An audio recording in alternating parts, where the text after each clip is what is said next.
and almost goes high. That ball finished right over the 8-pin. It couldn't have left a solid 8 because the ball hit it. Well, you could see when he let it go, he was concerned, but no need for that.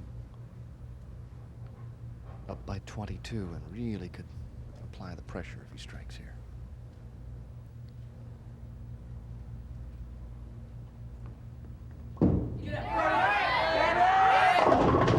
First really bad break he's had. He didn't carry that 7-pin. He's carried that hit 2 or 3 times.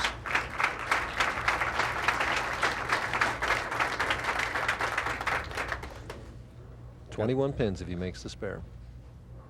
At the Payne Stewart look with the hair. Yes. Contemporary.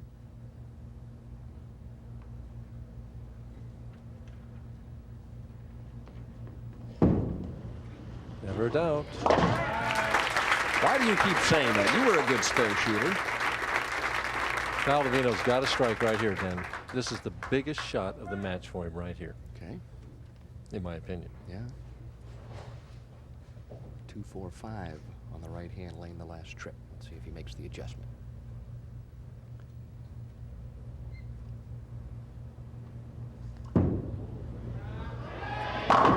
Perfect.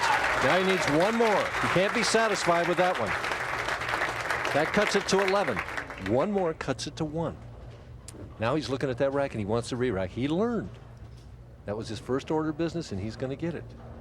Just takes that experience. He's really doing very well for his first time on TV. Both of them are outstanding. Tremendous.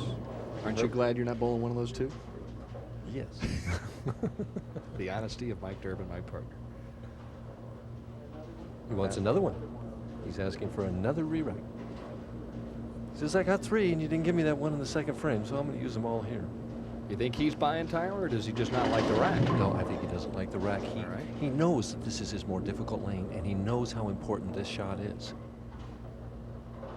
This flips things around a little bit. He could cut the lead to just 1 with a strike here. As much time as he took, though, it's going to be very difficult, I think, for him to make a good shot.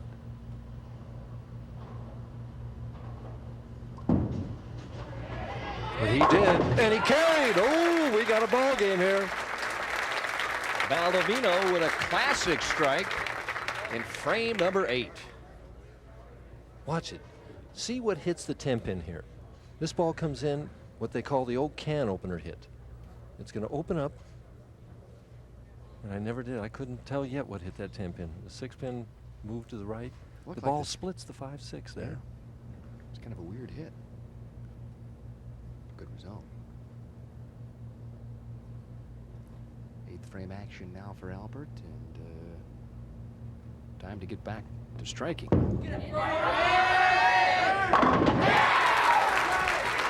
That's the lane he's going to finish on, too. He can't throw it too wide on that lane. 248 the best possible score that he could post. 247 if Valdovino would take it right off the sheet. Oh my goodness. Bryan up by 1 pin, and he knows how important this shot is. On the last shot, he had no reaction, but if he strikes here, there definitely will be a body reaction. Exemption, a trip to the Firestone Tournament of Champions. So important for both bowlers.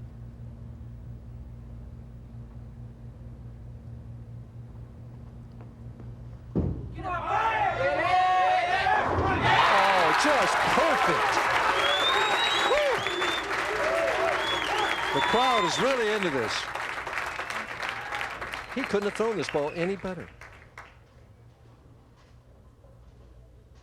Wham! And he says, yes. Geez, I thought somebody cut a hole in the floor there for a moment. Valdovino now back to 11 down, has to strike here. This has been his good lane. He's got to strike. Boy, did he bowl great in the clutch situations last night. Will it carry? Yes! 1 pin going into the 10th frame with these 2 inexperienced players performing better than we've seen many veterans over the weeks. And there you see a little bit of pressure there. Watch this shot. He just split that 6th, 7th board in there. Forward roll, rolls up there solid. He's saying to himself, now this is the first time the whole game that he's had the opportunity to take the lead, and he's saying, I've got to make the best shot I've made all week right here. Remember what Earl said, fundamentals.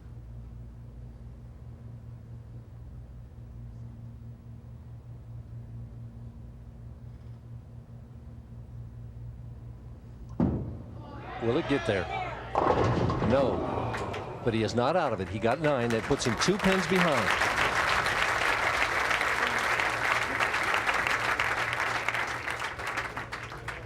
He fiddled with that release just a little bit, pulled the thumb in and put it back, pulled it out, put it back in. And to me, it just didn't look like he was set and ready to throw the ball. But he has to make this spare, get his wits about him.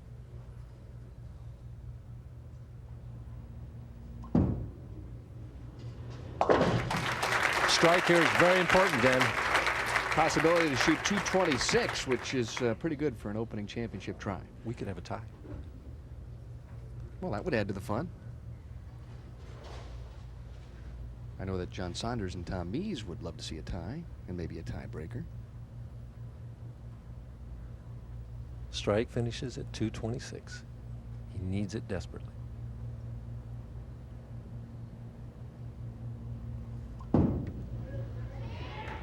That's what he was looking for in the first one.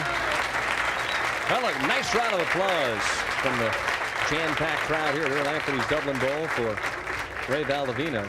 Terrific performance, but it may not be enough. See, what that means, though, is that Bryan Alpert has to strike somewhere to win.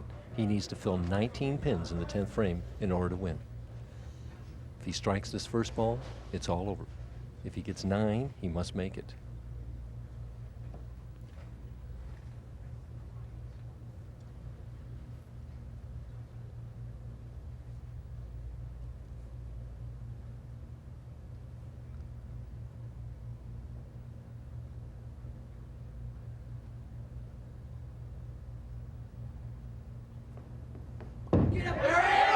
Here it comes. There it is. That's the way to win. Valdovino being consoled by Ted Hoffman, the general manager here, and Valdovino, I think, is saying to himself, I think tonight the better man actually won. And he threw it wide again. He knew this lane was going to come back, and he just trusted it beautifully. Oh, how did they throw it that well under that kind of pressure? And there's his reaction. He knows what that means. I'm exempt now. I'm going to the Firestone now. Oh, these two youngsters have really provided us with some excitement here this evening. Wow. It's time to stay behind the line and let it go, and 6 is more than enough, Mike Durbin. Yeah, even if he missed them all, he's got 230. But if he'd have thrown that on the first shot, that's right, he'd have lost. Oh my goodness, $20,000 richer in a trip to the Firestone Tournament of Champions, trying to gather his composure right now. And oh my goodness, what a night that he'll never ever forget, or the fans that were here this evening. It was a dandy. 2 young players hooked up in a beautiful duel for the Kessler Open Championship. The final score 234 to 226. I tell you, I didn't know who to root for, Ray or Bryan. They're both my regional players, and I think it's great. But on behalf of Earl Anthony, Kessler, myself, and all the many bowling fans here in Dublin, congratulations, Bryan. I'm happy you won your first tournament here. We'll look forward to seeing you next year. Great. First of all, I'd like to thank Jim Barrett for running this and sponsoring this tournament. And Earl Anthony, thank you. It's great. And all the fans here, thank you.